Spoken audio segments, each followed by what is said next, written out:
So the Houston Texans are reportedly considering passing on a quarterback with the second overall pick and selecting Will Anderson of Alabama. As you see on screen now by NFL Rumors, it says becoming, quote, more and more of a possibility. I'm going to say this to sum up basically the whole situation, how I feel. Stupid people do stupid things.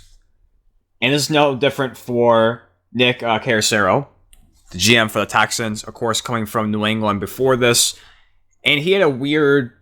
When we look at his time as a coach and as an executive, it goes back and forth. So to quickly sum it up, his time in New England. In 2001, as an executive, he was a personal assistant. In 2002, he jumps to being a coach, an offensive coaching assistant.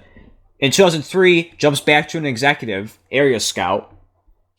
From 2004 to 2006, he's a director of pro personnel. In 2007, he jumps back to being a coach, a wide receivers coach in 2007.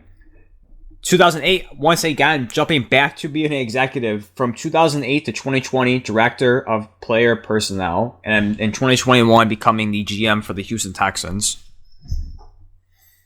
So yeah, definitely a very erratic resume, jumping back and forth from that, and I can guarantee you he probably had zero impact on the success for the Patriots.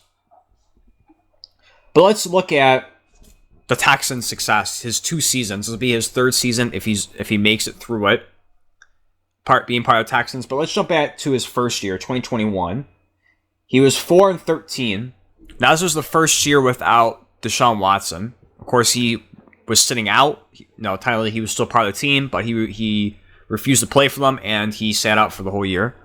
So in between that time, you had Davis Mills, who was supposed to be a quarterback that was supposed to threaten Deshaun Watson into playing.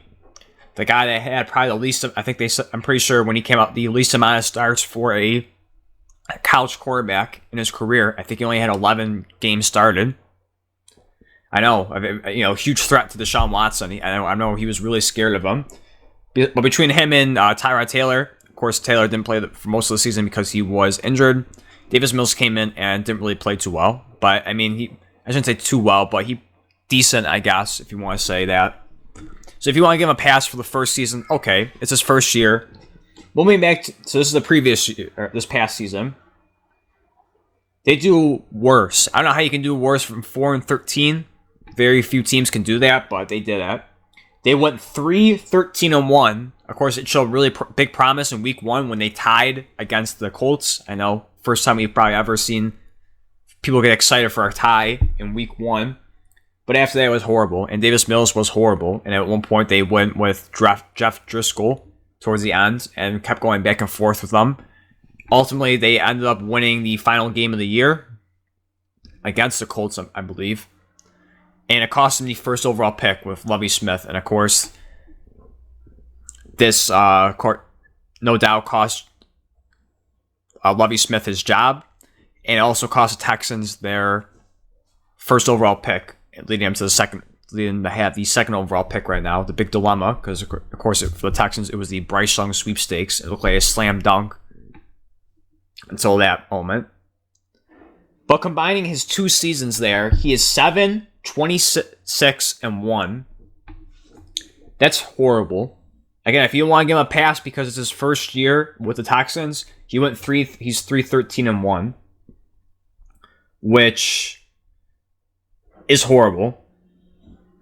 On top of that, to add even more dysfunction to that, he's so far on his 3rd coach in his 3rd year as a GM.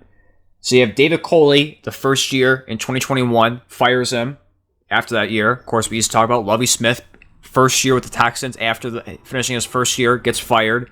Now we're at DeMeco Ryans now.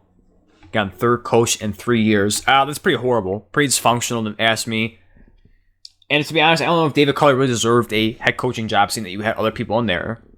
Not saying that, shouldn't say he didn't earn it, but of course you had wide outrage, if you want to call it that, for Eric Bieniemy. How come he wasn't given a job during that time? I don't want to get into too much of that, but that was a big thing too, especially in the year after, why Bieniemy wasn't given the job. or the Texans wasn't looking at him at first instead of picking these other two coaches. And now we have DeMeco Ryans, which no one's too upset about. People like the signing for DeMeco Ryans. I really do believe he's going to give some stability there. But the question is he going to overcome that? And this is what's going, and leading back to this.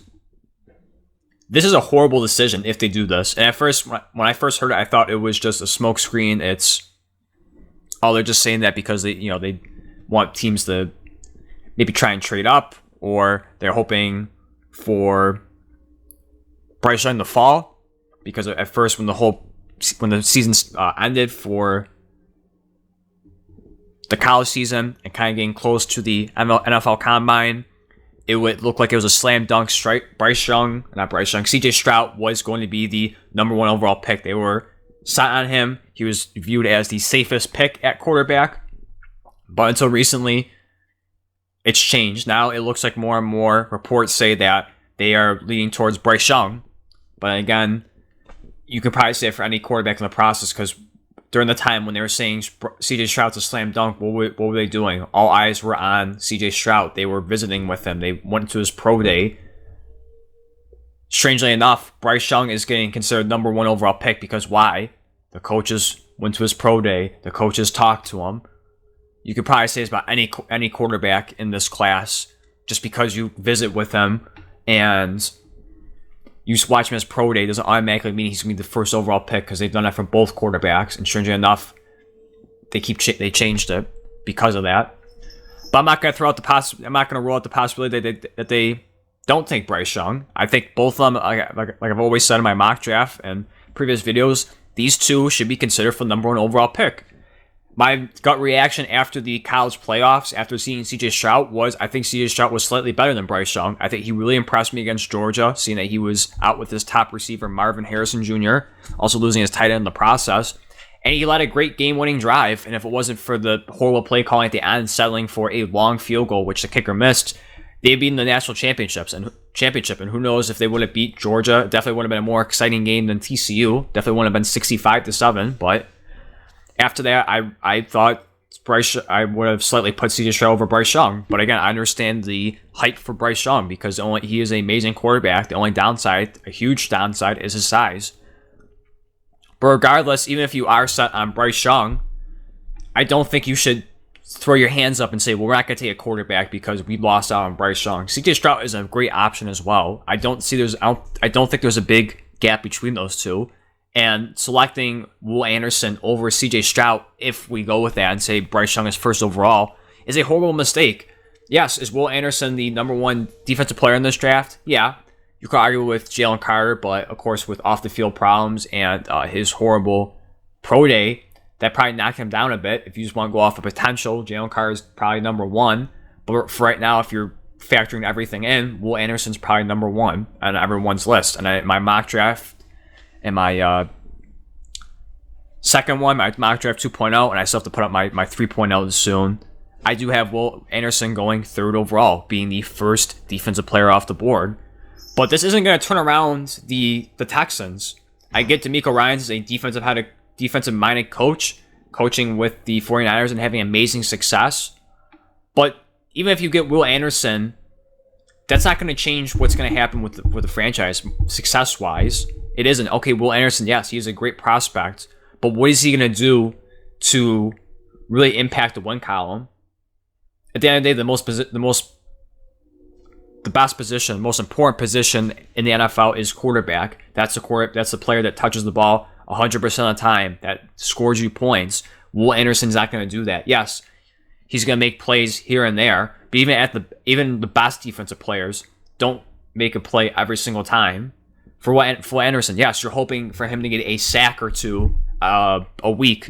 If you want to go 1 sack per game, averaging at 18 sacks a year, that's great. It is. It's going to probably have him in the top 5, top 3 potentially of in the league with sacks.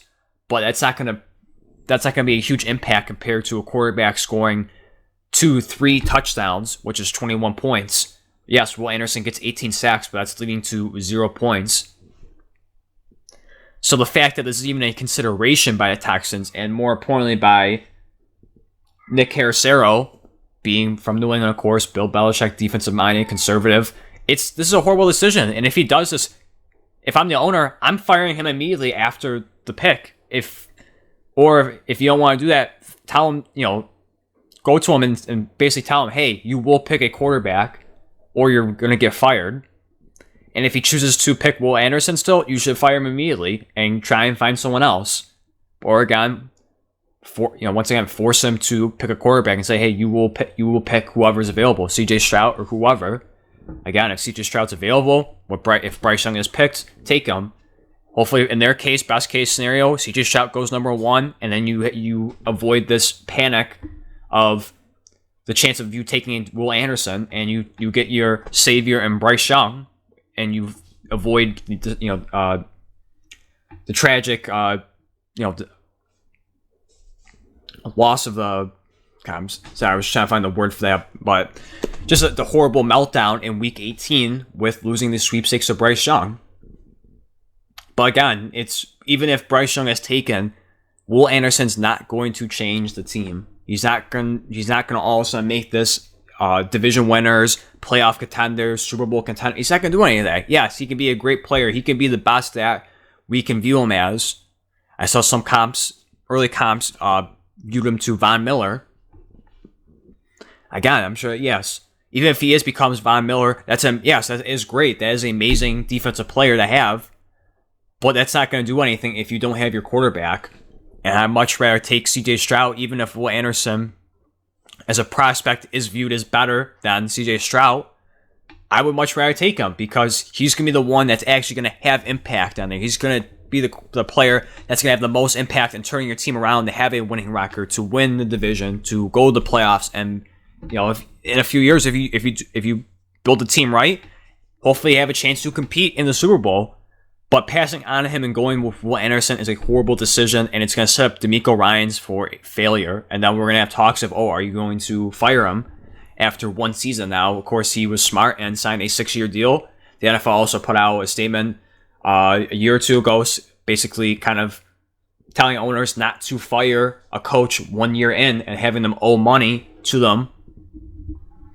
But again, I just think this is dumb. I thought at first this was a smokescreen, and you can probably view it as still as a smokescreen, that they're just doing this and hoping that, I don't know, that Bryce Young somehow falls to them. If that's the case, if you want to buy into the report that Bryce Young is going to be picked number 1, again, I don't know. As a wild card one, I'll throw in Anthony Richardson in there. I know he's not being talked about a lot. I saw maybe a couple posts of him potentially being first overall. I'm sure it sounds outrageous to take Richardson over Young and Stroud, but I'll throw his name in there too. But I think most likely it's going to basically be a 50-50 chance of Bryce Young or CJ Stroud. But either way, you shouldn't pass on one of them because you weren't happy you didn't get the Bryce Young sweepstakes. CJ Stroud is a more incapable quarterback that I'm sure will do well in the NFL. And with the offense that you have, with the receivers you have, he'll probably do well. And with the 12th overall pick, if one of the top receivers is still there, you would be smart and you would take a top receiver for him, whether that's Jackson Smith or Quentin Johnston or whoever they view as their number 1 wide receiver in the draft. It would be smart to take CJ Stroud and then take a receiver with a 12th overall pick and then surround him with the most talent. That's going to get you immediate success much more than taking Will Anderson and just hoping for what quarterback. All right, you tank and then you try and get Caleb Williams. But what happens if you don't get Caleb Williams? Are you going to pass on a quarterback again because you didn't win the number 1 prize? So it's just, I don't know, this whole situation is dumb. I'm sorry for the video being much longer than I thought, kind of repeating myself and over again, but it's just dumb that this is even a consideration by the Texans. It's just, like what I said in the beginning, stupid people do stupid things, and hopefully for the Texans, for the fans' sake, that this isn't true and they take their quarterback and they can move on from their previous franchise guy, Deshaun Watson, and they can get their next guy. But with that being said, let me know your thoughts down below in this situation. If you do think the Texans will pass on a quarterback and take Will Anderson, or you believe that they will take one of them. Again, whether if that's Bryce Young or CJ Stroud. With that being said, thank you for watching, and I'll see you in the next one.